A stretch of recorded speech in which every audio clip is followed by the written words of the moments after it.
Oh,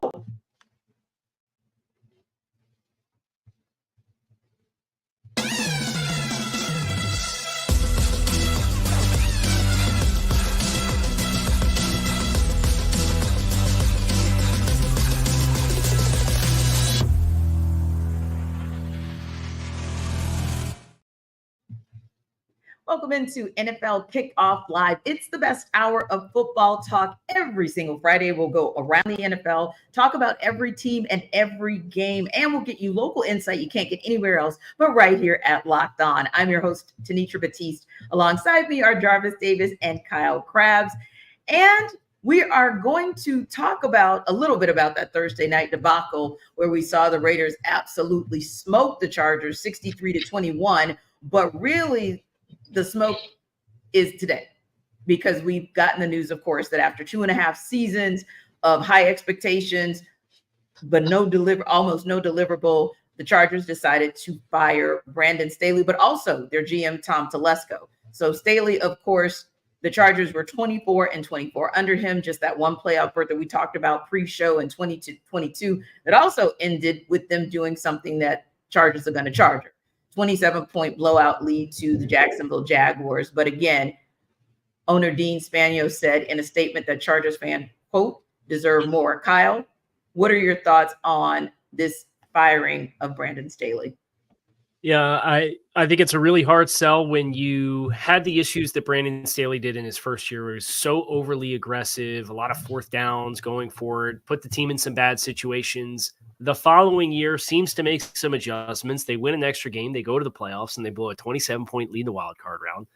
And then this team just completely falls flat on its face, and they've never ranked higher than in the low 20s defensively for a coach who's supposed to be a defensive-oriented coach. So I think you could see the writing on the wall the past month or so as the Chargers kind of fell off that push they had made to 500 through the first 2 months of the season.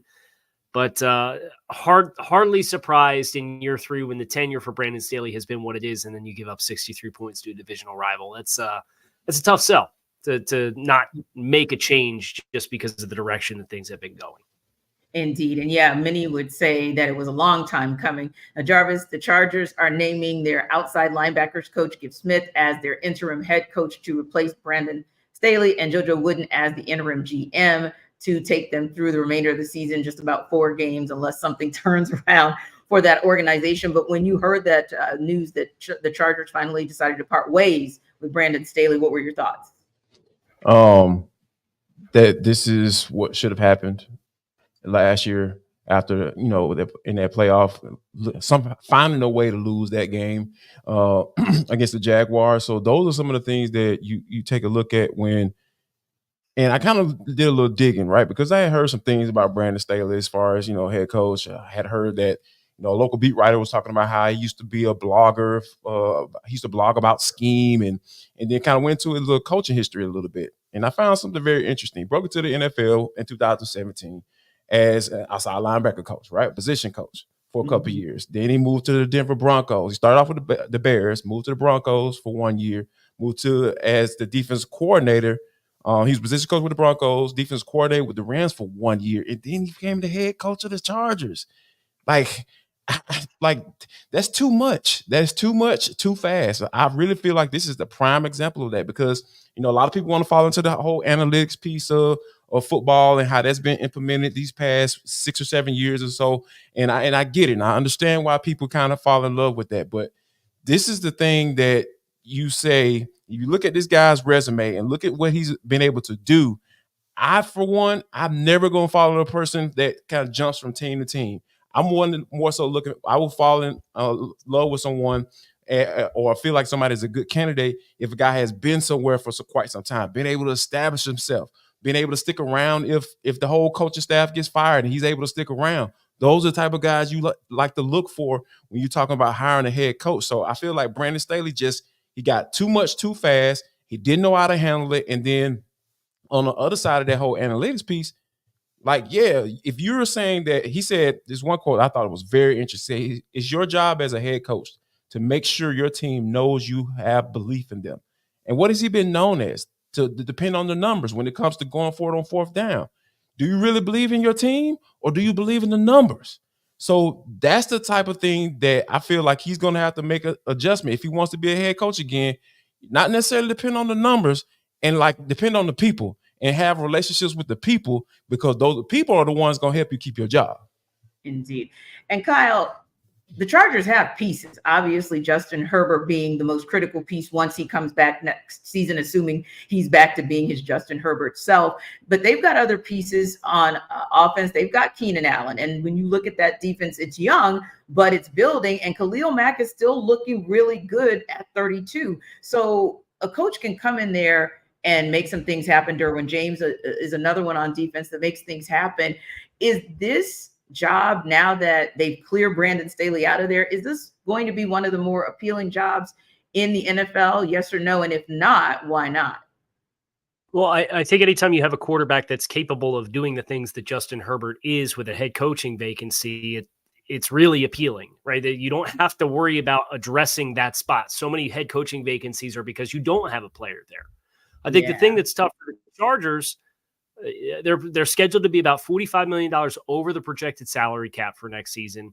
And here's some of the players in the cap hits that they have on the books. Khalil Mack's scheduled for a $38.5 million cap hit next year. That's a real big number.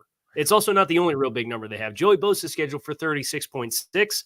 Keenan Allen scheduled for 34.5. Mike Williams is scheduled for 32.5. Derwin James is scheduled for just under 20. Some of these guys are aging players with really, really big salary cap hits. And there's not a lot of maneuverability unless you part ways with some of these players to get yourself not only cap compliant, but in a position to address some of the other needs that you have on the roster. So this may be a case for the Chargers where your sales pitch is not 2024, your sales pitch is 2025, and say, look, I got to get Mike Williams for $32.5 million in cap space. We can save $20 million of that by moving on from him. He plays 10 games a year. It's just not working out. And there's going to be some transition there for their salary cap purposes. I wouldn't be surprised if they try to sell high on Khalil Mack as a pass rusher in his early mid-30s who's looked as good as he's looked this season. He obviously had 6 sacks in one game the first time they played the Raiders, but for the salary that he's due, I do think they are in a position where they're going to have to take a step back before they start to step forward again. And that's interesting, Jarvis, because that was going to be my follow-up question. You're looking at those pieces, and some of those pieces being really, really expensive, but you do have some pieces. So maybe it's like a reset. I don't know if it's necessarily like a hard rebuild, but it's somewhere in there. So you think about some of the coaches that may be available out there or the defensive coordinators. But to your point, Jarvis, I think that next guy should be, whether he's an OC, a DC, or a former head coach, he's got to be someone with a more extensive resume, because you are going to be kind of building from scratch and someone who's going to have some patience to rebuild this franchise.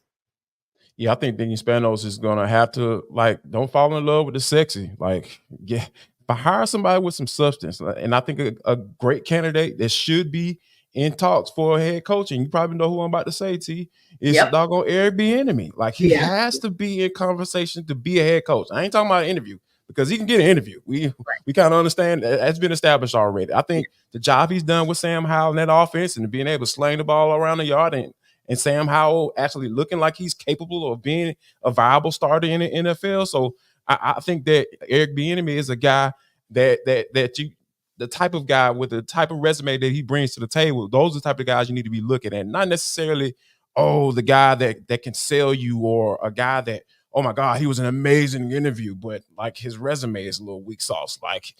That can't happen this time around, because you have to get this right, because the Chargers have been irrelevant and mediocre for a very long time, and they just haven't been able to figure it out. And you got to feel like at some point you got to get the head coach hire right. Yeah. And my guy is, I'm going to go in an area that's going to be Captain Obvious to you as well. And that's Raheem Morris. I just don't understand. It's been since 2011 that he's been a head coach. We had an opportunity to see what he's made of here in Atlanta with him as the defensive coordinator for a couple of years with the Falcons, but also as their interim head coach. And we know what the front end of that that season looked like under Dan Quinn. Got fired midseason. Raheem comes in, and I think he takes them to 500.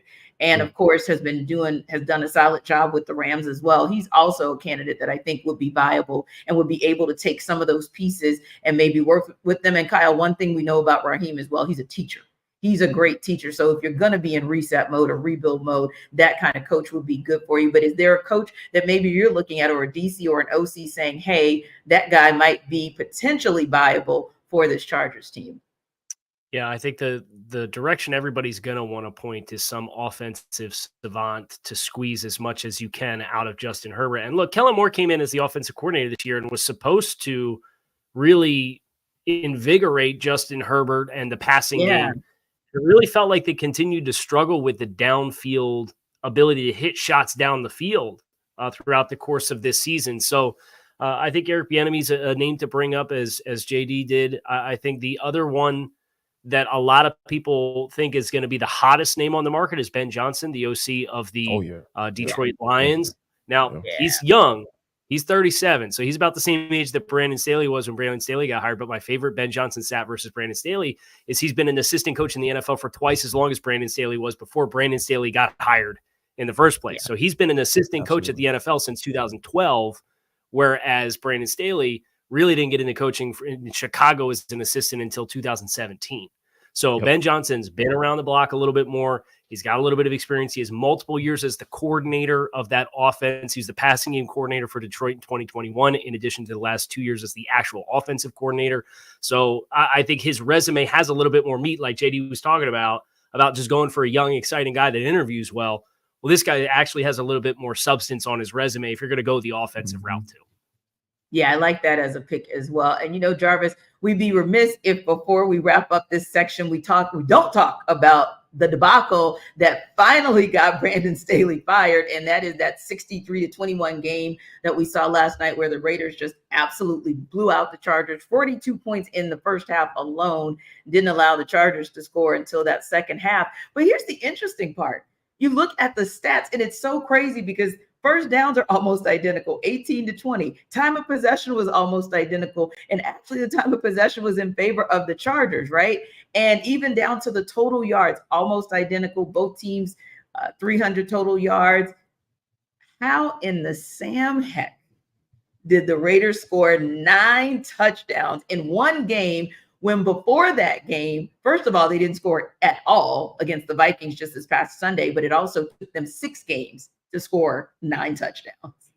You know what, T? When you have a 330-pound defensive tackle rumbling, stumbling, bumbling down the field and getting this big butt in that end zone, that's how you doggone can score that many touchdowns. Because the way this defense played, the Raiders defense played, it was cool to watch. You got Kuntz coming off the edge and him making plays and forcing fumbles. And you got Jack Jones with the one-handed alley-oop type interception and just walks into the end zone.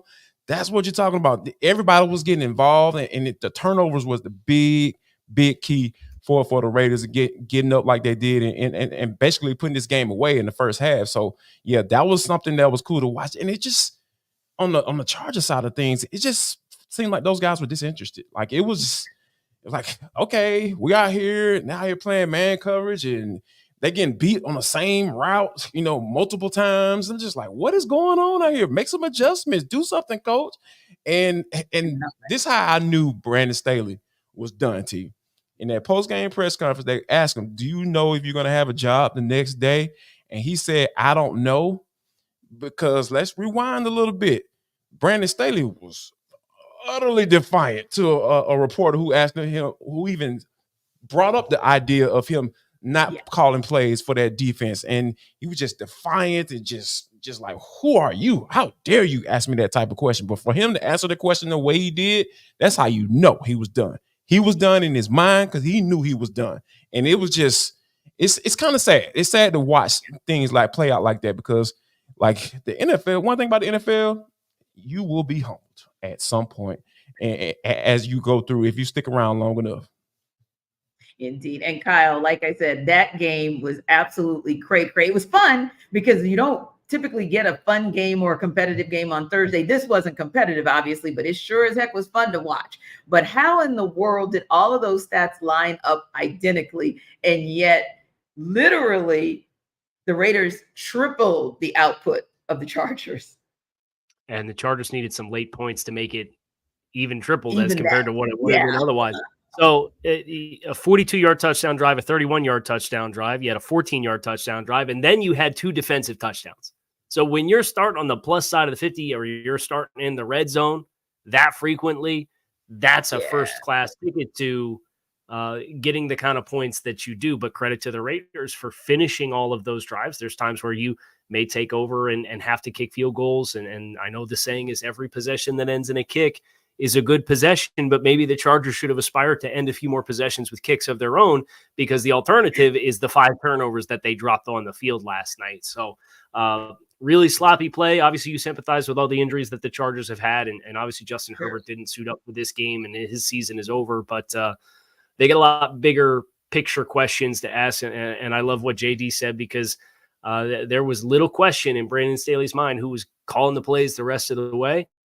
Well, it turns out somebody else is going to be calling the plays, because Brandon Staley is out with just a few weeks left. Indeed. But, here on our NFL Kickoff Live show, we definitely have sympathy, and our hearts go out because, hey, sometimes we need a little help moving on, right? Now, of course, we're going to have fun and talk a little bit about our game of the week between the Cowboys and Bills. Cowboys in another big battle this coming weekend. But before we do that, like I said, Jarvis is going to give Brandon Staley a little bit of love by telling him how he can actually move forward in his life with LinkedIn.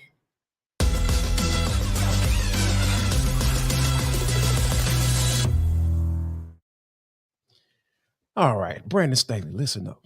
I got something for you, man. Let's kick off this unemployment doggone line thing you got going on right now. You want to order some chips, some dips, nachos, everything you need to make your own nachos on DoorDash and get it all delivered because you're gonna have a lot of time to watch games. So when you sit back at home, right, I need you to go to DoorDash and kick back and kick off with these unbeatable deals on everything you need for the watch party or tailgate. I'm telling you guys, join Brandon Staley on the party, man. We're trying to eat good and watch some football. Because here's what we got for you. For the new customers, on your first order. Yeah, there we go. First order, get 50% off up to $10 value when you spend $15 or more on your first order. When you download the DoorDash app and enter code LOCK23. That's code LOCK23. That's 50% off up to a $10 value when you spend $15 or more on your first order when you download the DoorDash app and enter code LOCK23. I'm telling you guys, I'm talking about wings. All your favorite restaurants from retail to grocery are on the app. So you can shop everything you need to get game day ready. So go to download the DoorDash app and enter code LOCK23. Subject to change. Terms apply.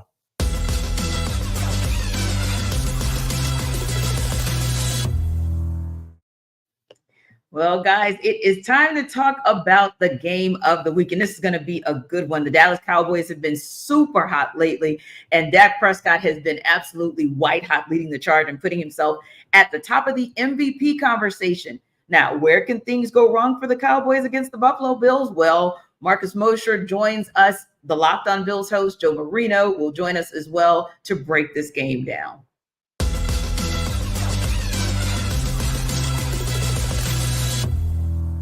We've had a lot of good things to say about Dallas, right? And that's because they give you a lot of good things to say about Dallas.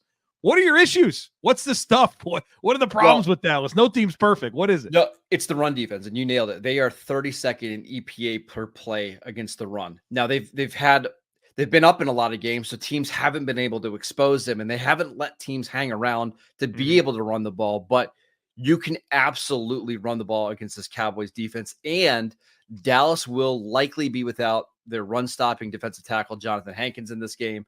Mozzie Smith has not been a good run defender this year. So if you're going to beat the Cowboys, running the ball, specifically up the middle, is how you have a lot of success against them. And the Bills love to run duo. They love to run this tackle wrap dart play. They'll pull Deion Dawkins all game long from the backside, make him play side. So, yeah, that's going to be big for the Bills, and that's part of my keys here as I get into my path to victory for the Bills. Winning in the red zone, I have number one. For as good as Dallas has been offensively this year, A little surprised that the red zone scoring percentage is 15th in the NFL. Mm-hmm. Not that the Bills have been great on red zone defense. They're 18th in red zone defense. But if you can, you always love to score touchdowns when you're in the red zone and limit them to field goals when they're in the red zone. I think if you can keep Dallas out of, cashing in on drives, that's going to help you a ton because they're going to score points. Meanwhile, the Bills are number 2 in the NFL in red zone offense. Dallas's defense, for as good as it is, 22nd in red zone defense. So a little surprised for as good as Dallas has been this year that they're below average in red zone defense and average when it comes to red zone offense. Number 2, I do have running the football. I think that's, if there's a real opportunity, it is that. You just talked about it. And the Bills' rushing offense has been good of late. I think they've really found themselves, really going back to the Denver game, Philly, Kansas City, they had their moments running the ball. I think they'll need to continue to lean into that and using Josh Allen as part of that equation. Number 3 is turnovers. Can you get Dallas out of playing clean football? I don't know if you can, but it would be helpful. And then can you play clean football against a defense that really hasn't allowed any team to play clean football? And the Bills have had their share of giveaways, right? They've had some bad luck there, but like there's 9 games in a row since the Bills have had a clean game in terms of not turning over the football. Meanwhile, Dallas has multiple takeaways in like almost every game. And so I think you gotta find a way to win the turnover battle. And then number 4, I'm going back to the home field advantage. We talked about Dallas's 3 losses, all on the road. The Bills have 1 loss at home this year. It's the Denver game where they had 12 men on the field for the game losing field goal, but then they got another chance and made it. The Bills turned it over 4 times in that game against Denver, and it came down to that. So I think the Bills are a good team at home. Dallas is a better team at home. I think you got to make your home field advantage count in this one.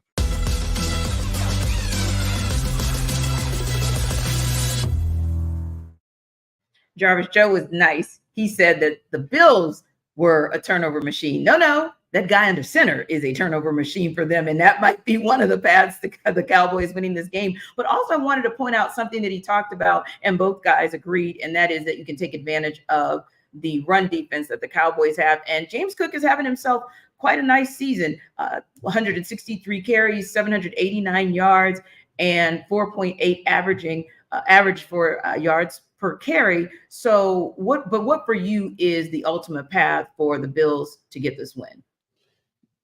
Don't make Josh Allen think like he has to do it all on his own, because I feel like, I know some people don't like to make comparisons between quarterbacks, but I feel like this one is a good one for me because, Cam Newton has been in the news for a little bit, but I think just from a mindset standpoint, I think Josh has some similarities between those two, especially physically, and not only just how they play their game.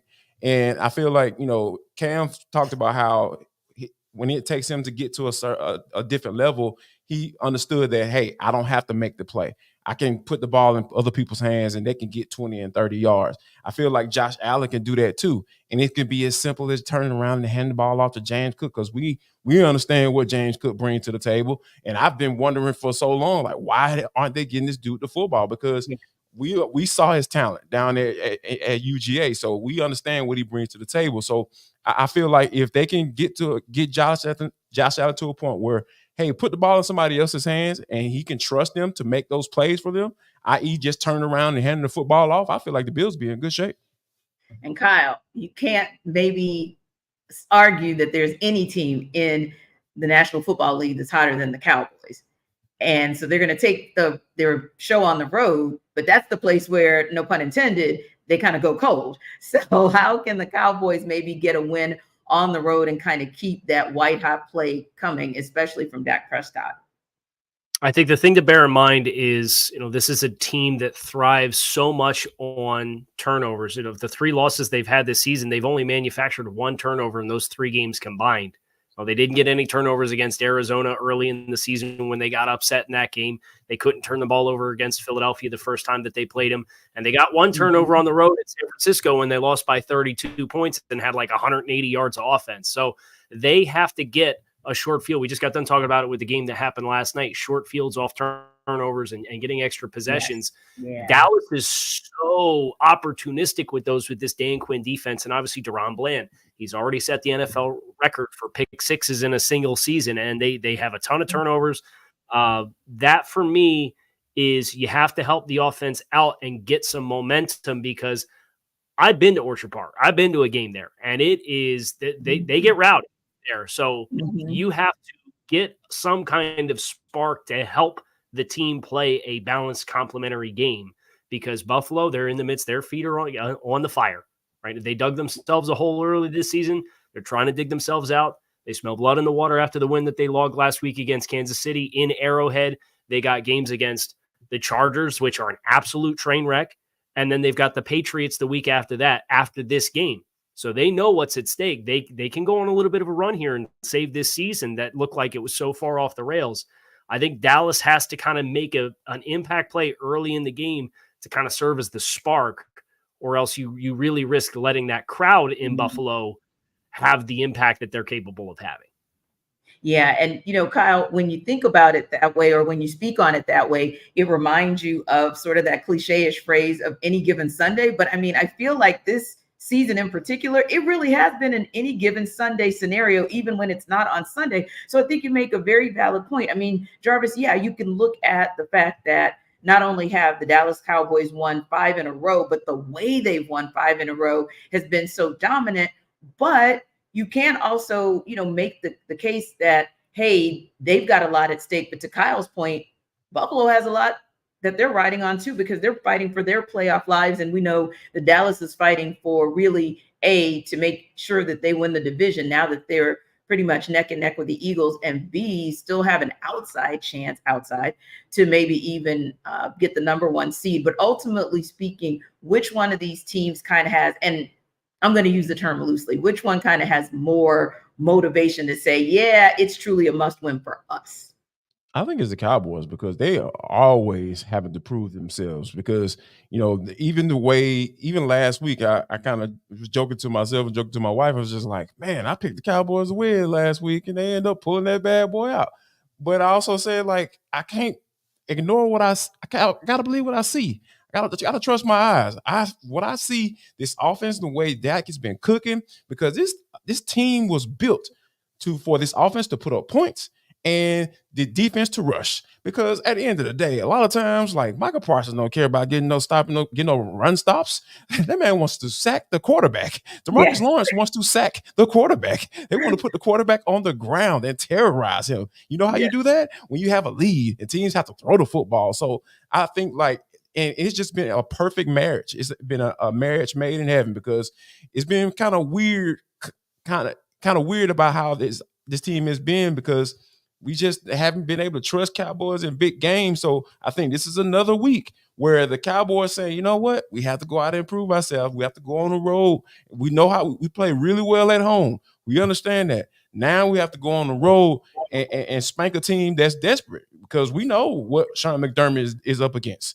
And we know how much they needed that win against the Chiefs in Arrowhead. So I feel like this is a game where the Cowboys saying, hey, guys, we got to go out here. Mike McCarthy saying, we have to prove ourselves. We have to go on the road and do it and win another big game.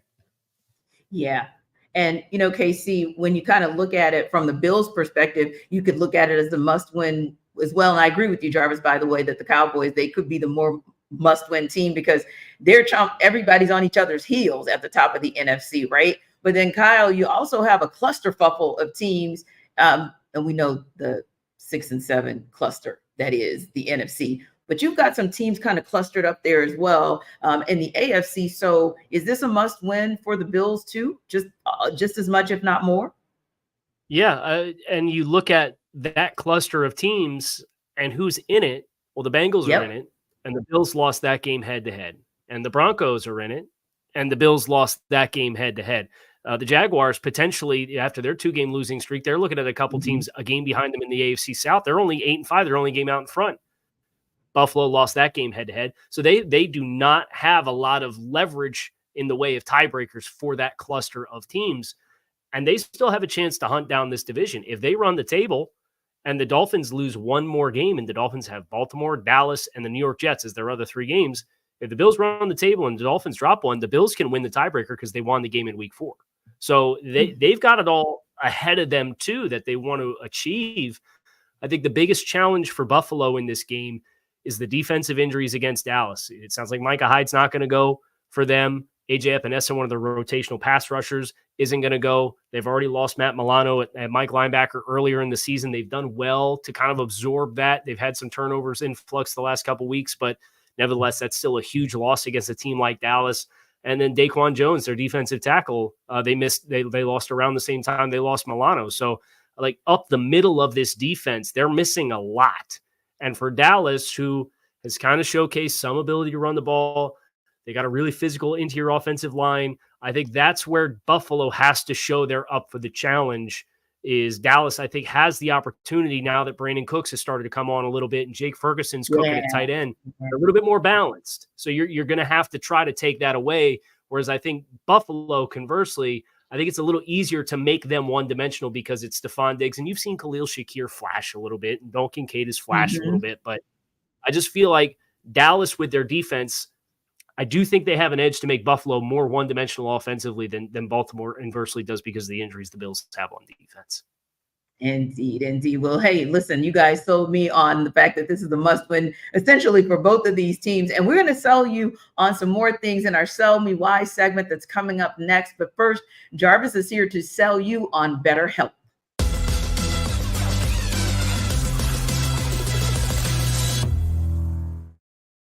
This episode, how you doing, guys? Jarvis Davis here for BetterHelp. This episode of the NFL Kickoff Live Show is brought to you by BetterHelp. Now, the holidays are coming up, guys, and you know how that is sometimes. But whether or not you've lost loved ones or you get a little lonely on the holiday season, whether or not your family gives gifts during the holidays, you get to define how you give to yourself. And BetterHelp can help you do that, guys, because therapy is something that has been a lot of people have been not willing to talk about it publicly, but that's not necessarily the case today. You need therapy, guys. I know myself. I like to talk to people. I need to be able to talk to someone about my issues and be vulnerable and open and talking about those things. So BetterHelp can help you do that. So whether it's by starting therapy, going easier on yourself during the tough moments, or treating yourself to a day of complete rest, remember to give yourself some love this holiday season, and BetterHelp is going to be able to do that. So guys, go to BetterHelp and check them out and make sure you take care of yourself during the holiday season.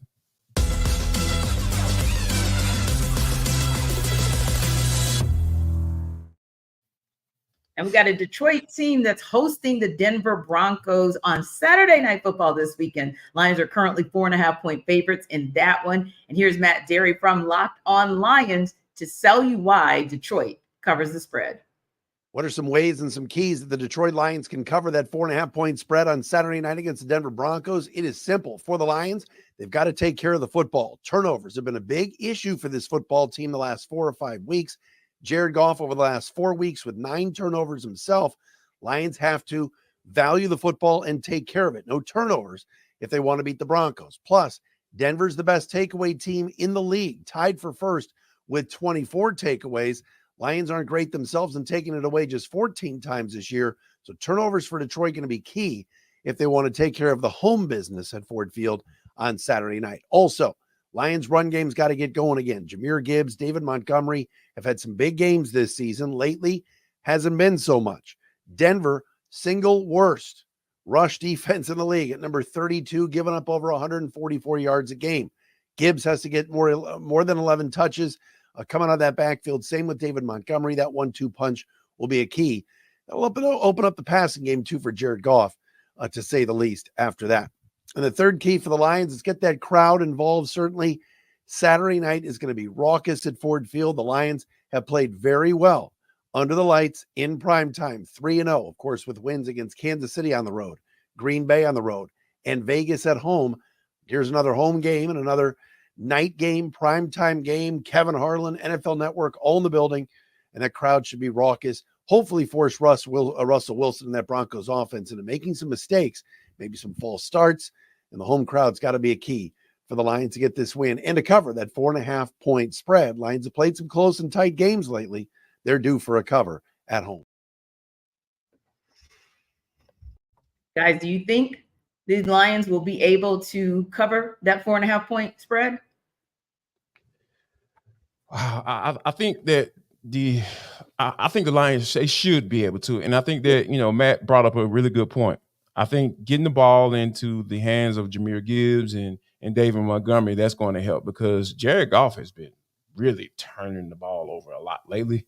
And then when he's starting to look like the Jared Goff of old and not the Ben Johnson recreation of Jared Goff. So I think that falling back onto your run game is a good play, I feel, in this game. And I feel like if they do that, I definitely think that they will be able to, take some shots and downfield and be able to take advantage of some of the things that the Broncos have been doing. But like on the other side of that, the Broncos has just been doing an excellent job. Sean Payton has been, Mr. Terse Lips. He's quietly got that team, on a roll. So I think if Detroit focuses in on the run game and kind of take the ball out of Jared Goff's hands a little bit, I really feel like they'd be able to cover this 4.5 point spread.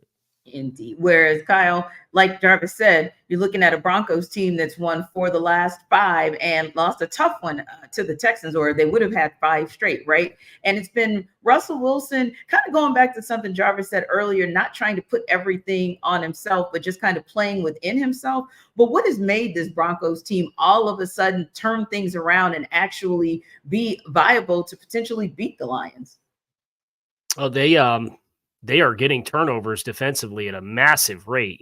They just continue to string together multiple turnover games. The game against Texan, they lost the turnover battle 3-0, and it was so uncharacteristic of what they've done offensively this year. That the 5 of the 6 losses that Denver's taken this season, they've had multiple turnovers offensively. So they just magically flip this switch where you're at 1-5 and you stop turning the ball over almost exclusively. You stop taking risks offensively and you do a good job of mitigating it. And the defense, you push the right buttons to get them and facilitate them to start taking the ball away themselves. So I do worry a little bit about Detroit in this game just because of the sloppiness of their offense. The scoring defense, they're up to like 24 points per game allowed defensively. So they have regressed. Detroit has defensively quite a bit from the first month or 2 months of the season. So that's my worry for this game. Now, you love that Detroit's at home. They just have not played complementary football really well, and that has been the theme for Denver of this entire winning streak or stretch of games where they go from 1-5 to 7-6 is they are playing complementary football from the offensive unit to the defensive unit.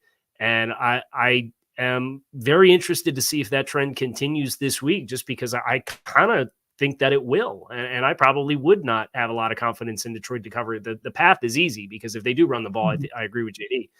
But it's just that they're teams that feel like they're headed in a little bit of opposite directions. Yeah.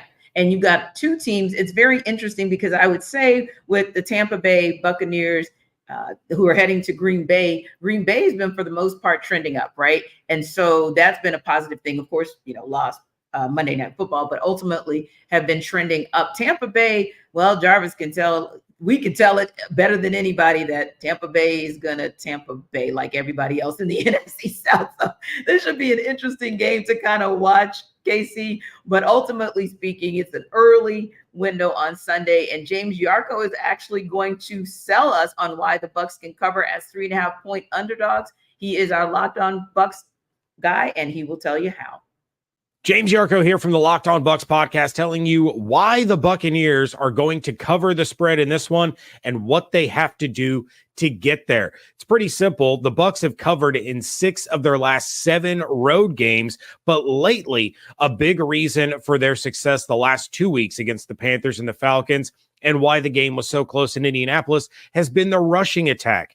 Each week, the Buccaneers have increased their season-high rushing output, going for 125 against the Colts, 128 against the Panthers, and then 148 against a very stout Falcons rush defense. Rachaad White has gone for 100 yards or more in 2 of the last 3 games, and now they get to face a Green Bay defense that is allowing over 140 rushing yards a game, including over 200 against the New York Giants on Monday.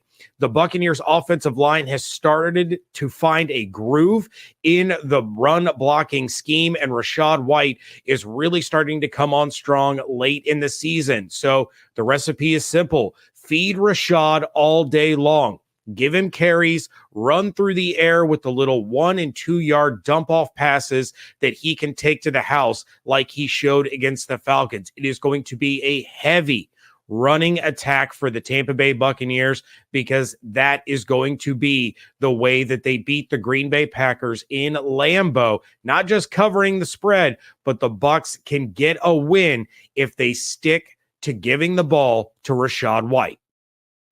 Well, let's start off by first, Casey, saying whether or not we even think that the Bucs can cover this spread. Do you or no?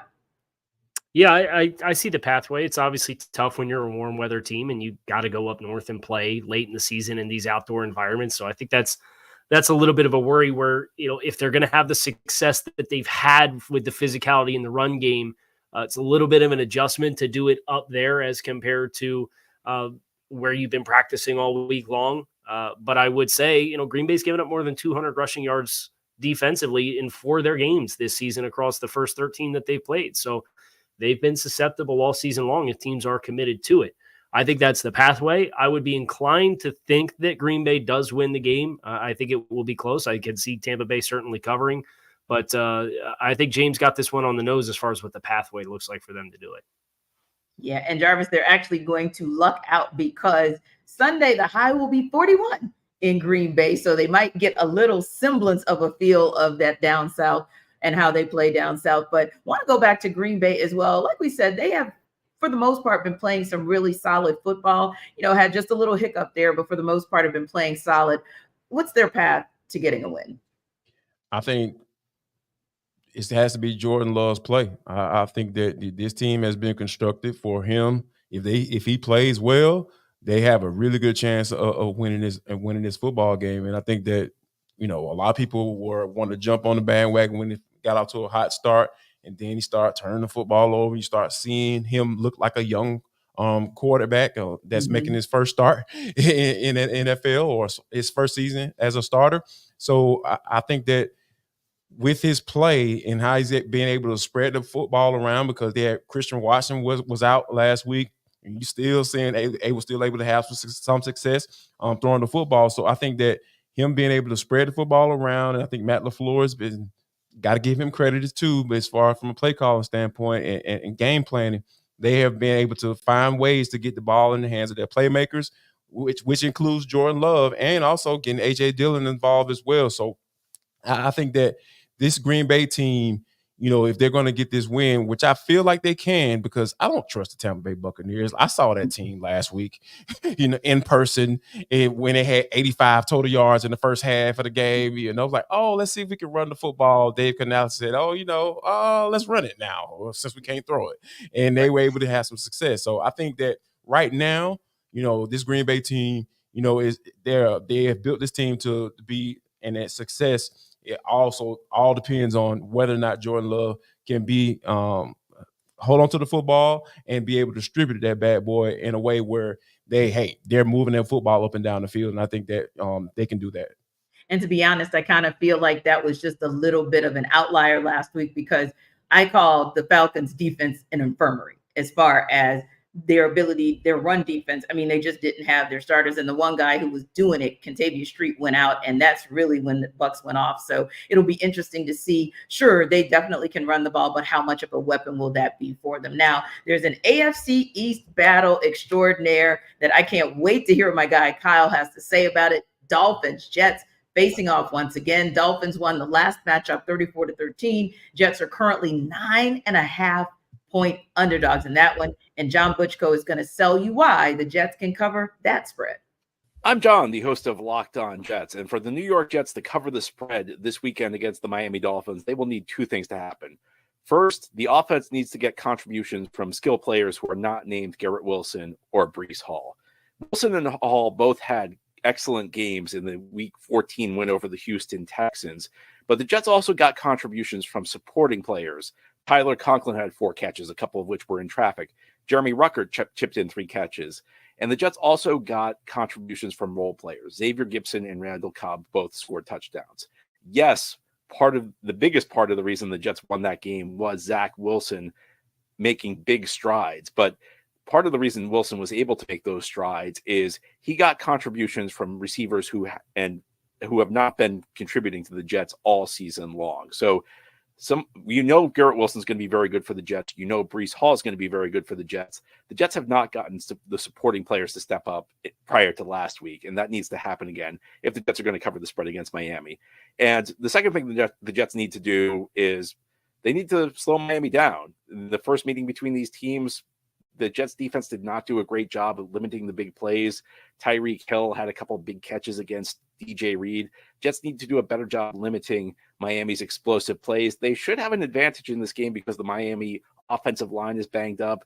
It's an opportunity for Quinn Williams and some of the other interior defensive linemen to generate pressure on Tua Tagovailoa, also potentially shut down the Miami run game. There's a real opportunity. If the Jets are going to cover the spread, it needs to be ugly. It needs to be a game that's not particularly pretty. It needs to be a game that doesn't have a lot of offense. Jets are going to need to keep the scoring low, so the defense is going to need to step up. That's the story of the year for the Jets. And if they don't get a great defensive performance, it's going to be difficult to see how they can cover the spread. So, Casey, essentially what John said is just have a repeat of what we saw in week 12, where the Dolphins won 34-13, and easily the Jets will cover the spread. Well, I think what the Jets do have going for it, and John mentioned it, is the Dolphins are banged up on the offensive line, and we don't know the status of center Liam Eichenberg, the true starter. Connor Williams went on injured reserve. He tore his ACL against the Titans on Monday night. The backup was Liam Eichenberg. He was in a walking boot as recently as Thursday. He did practice on a limited basis on Friday.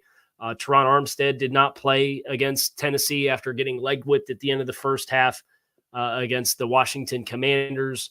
I think Miami ultimately will have enough. And what's unique about the construction of their offensive line is the ideal starting group. I didn't mention Rob Hunt, and he's been confirmed out by Mike McDaniel. They have so much athleticism with the primary group, but the backups are a little bit of a different body type, where I think Miami has the opportunity to get vertical movement in the run game with the backups because they're more true road graders. And Raheem Mostert comes out after Miami loses the game on Monday night against the Titans, where they're up 14 points with just a few minutes left in the game. And they were on pace to rush for 200 yards in that game. And Connor Williams went down early. So all these guys, Teron Armstead didn't play. Connor Williams went out. They had 101 rushing yards at halftime. They finished with 158. Raheem Mostert said this week, I got to get in Mike McDaniel's ear, and I got to tell him, we got to run the ball. If we're going to be who we want to be down the stretch, we got to run the ball. And I think they will come out. They ran for 167 the first time against the Jets. I think they do have the opportunity to come out, get vertical movement in the run game. I think they will stay committed to running the ball. Tyreek Hill's a little banged up, so I think adding that focus back into the ground game anyway plays into their hands. I know that defense is a little sore after what they gave up there at the end of the game against Tennessee. Both their starting safeties were out. They had some coverage miscommunications, yielded some explosive plays, kind of a perfect storm to drop a game. And I think this is a team that's just chomping at the bit and ready to get back on the field and play. Yeah, that's what I would think too, Kyle. Despite all of the injuries that they're dealing with, it's the fact that game, and just watching that game wire to wire, it's such a heartbreaker. So that's the kind where you just kind of want to wash that taste out of your mouth, get back on the field, and get back in the win column. But Jarvis, on the other hand, I don't know. The Jets, they're going to jet most of the time. But do you see any path to them getting a win? Ooh. Is Zach Wilson finally going to prove that he deserved to be drafted? Number 2 overall as a quarterback? Is he finally going to say, "Hey, right, hey, this is why the Jets drafted me this high"? Yeah. They're not a bad organization. They do know what they're talking about. And of course, I'm not discrediting what he did last week. No shade whatsoever. But I feel like this is another opportunity to prove himself. Because it's kind of like what I talked about with the Cowboys. People are going to have set mindsets about how they feel about you until you change it. And people are going to think Zach Wilson is a bum. I'm not calling him a bum. People has called him a bum as a quarterback. And people are going to think that about you until you change their mind. So here's an opportunity for Zach Wilson to change their mind. And that's the only way they're going to be able to get a win, because we know what Breece Hall brings to the table. We know he can make some plays. We know what Garrett Wilson is. We know what he can do. But it's all about turning around and handing off to him and throwing the football to Garrett Wilson. Those are some of the things that Zach Wilson Wilson, has struggled with. And if he doesn't struggle with those things, I feel like, hey, he can probably put together another good performance. Yeah, if he's that Zach Wilson that you saw against the Texans with 27 completions on 36 attempts, 301 yards, and a couple touchdowns, then yeah, the Jets might have a puncher's chance. Now, we got a can't-miss game on another team that is looking to bounce back next week. We'll talk about that in a minute, but before we do that, we're going to talk about LinkedIn.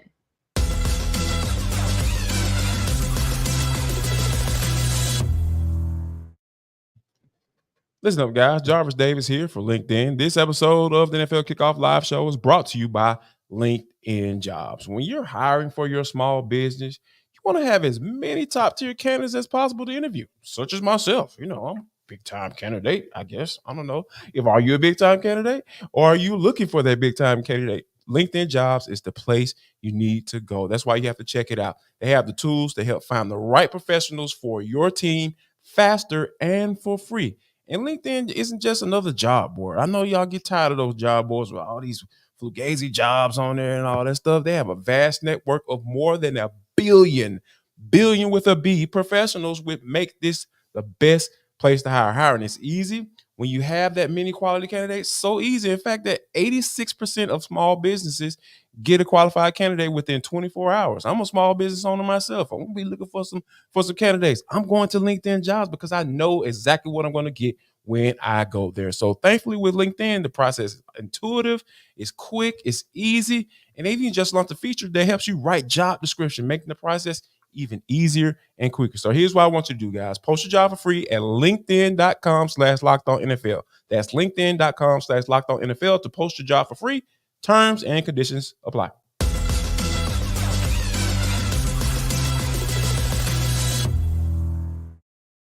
Guys, we got another can't miss game that has the Eagles in that tagline. Of course, they need a bounce back week. And we say need because we've seen what they've looked like against the 49ers, against the Cowboys, but they're going against the Seattle Seahawks team that's also looking for an opportunity to kind of hang on to some slim playoff hopes. Our Locked On Eagles host, Louis DiBiase, joined the Locked On Seahawks host, Corbin Smith, to break down this can't miss game.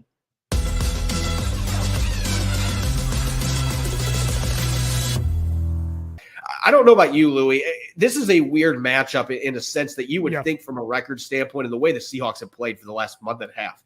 You would think that this game is going to be leaning heavily towards the Eagles. And if you would ask me 2 weeks ago, I would have agreed with that. But I actually think this game, I would be surprised if it is not a nail biter at this point because the Seahawks are desperate. I do think they've been playing better the last couple of weeks. It hasn't translated into wins, but they showed against the Cowboys they can play against really good football teams and compete. They just haven't been able to finish. So I don't know where you stand on this. It's a 3.5 point spread, but I expect that there's a really good chance that it could fall in that 3.5 point spread range with these two teams that I think right now are more evenly matched than maybe the record difference shows.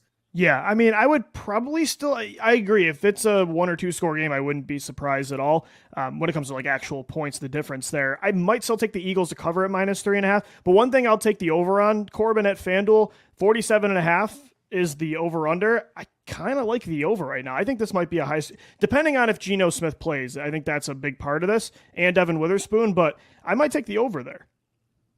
Yeah, I would tend to agree with you. Now, the weather is something we've got to consider. Now, that's a good point. I'm looking at that I've seen right now, it doesn't look like there's rain on Monday night. So that'd be a first that for the really Eagles. improves the chances that the offenses are going to be slinging the ball over the place. That's a good point. But I expect that there's going to be plenty of emphasis on the run game. And that 3.5 points, I don't know that I would go with that. I think this is probably a 6-7 point game. I think it's going to be really close. The Seahawks playing at home, I think, is going to help them. The Eagles have had some issues that have shown up the last couple of weeks.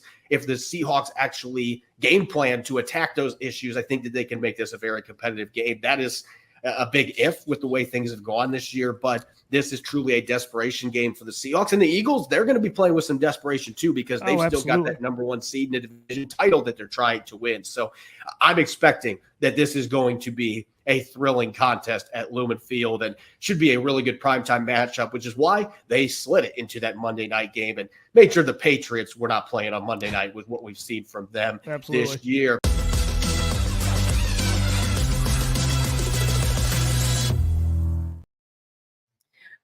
when we look back at just a couple weeks ago, this Eagles team, JD, looked unstoppable. They looked like they were that the number one seed in the NFC was locked up, and that we were destined to see them try to get over the hump and get back to the Super Bowl and actually win it. And then all of a sudden, it was like crash and burn, first against the 49ers, then against Dallas. How does this Eagles team bounce back and get this win against a scrappy Seahawks team? They got to figure out a way to get some type of continuity on offense. And it seems they've been struggling because they have the big-time playmakers in Devontae Smith and A.J. Brown, but you also have a dynamic quarterback that presents some opportunities or some advantages for you against opposing defenses that can be able to run the football when you have called quarterback runs. And also you have a guy, in your backfield, that you can turn around and hand the ball off too. So I feel like they have to find some type of continuity because, Eagles fans were even calling for them to hire Frank Reich so he can get the offense right. And I'm just like, no, they need to figure it out. They need to figure out what they got going on right now because they have been able to win games. Like we're not talking about a team, that's under 500. This team is 10-3. And they've gotten pretty much embarrassed by two of the best teams in the NFL. So we got to talk about, we got to put it in context. Context is king, right? So I think right now this offense has to figure out how they're going to be able to move the football efficiently because it just hasn't looked right. And there have been some times where Jalen Hurts, if he's kind of been unsure with himself when he's dropping back the pass, like not knowing where to go with the football, holding on the football too long. That has been, I'm sure his offensive line has been mad at him at times throughout this season. So I think that it's a matter of getting back on track and getting this offense to a space where they look efficient. And I think that's just as simple as, I know it may sound like a broken record, but running the football does that, and taking advantage of from a number standpoint and running your quarterback, that helps as well. So all of those things come into play. I feel like that could be a recipe for success for the Eagles going forward. And Casey, Jarvis is right. This is not a 500 team, except it's been a 500 team since the bye week. 2 wins, 2 losses.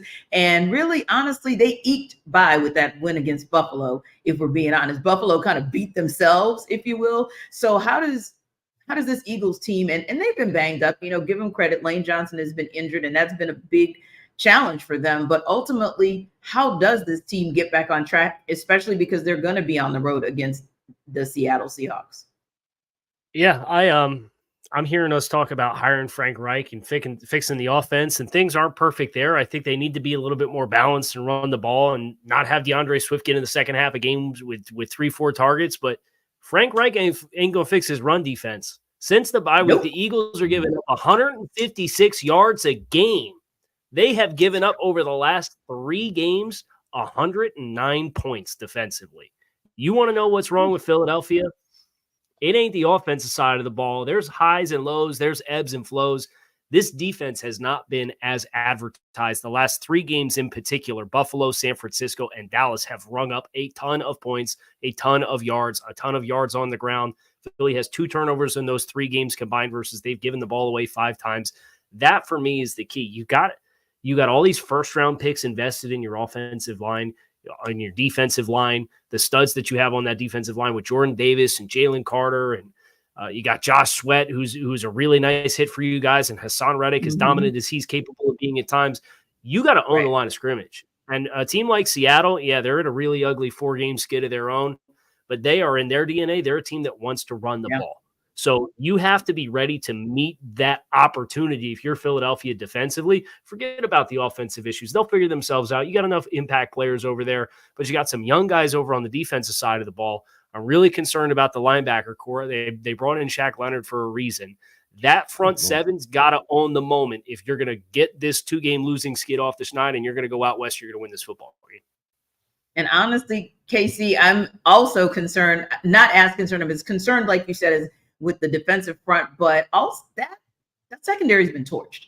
You went out and you got Kevin Byard from the Titans so that he could shore up that secondary. You went out and got Darius Slay last season so that he could be a piece for you. And I've seen a number of explosive plays in this quote unquote 500 run that they've had since that bye week. So yeah, they've got some things to shore up. A lot of people are talking about the offense and how they're not producing, but ultimately speaking, you've got to get something out of them for the defense as well. I'm going to give you guys just a quick second to tell me about one game that you are watching this weekend. Jarvis, real quick, who you got your eye on?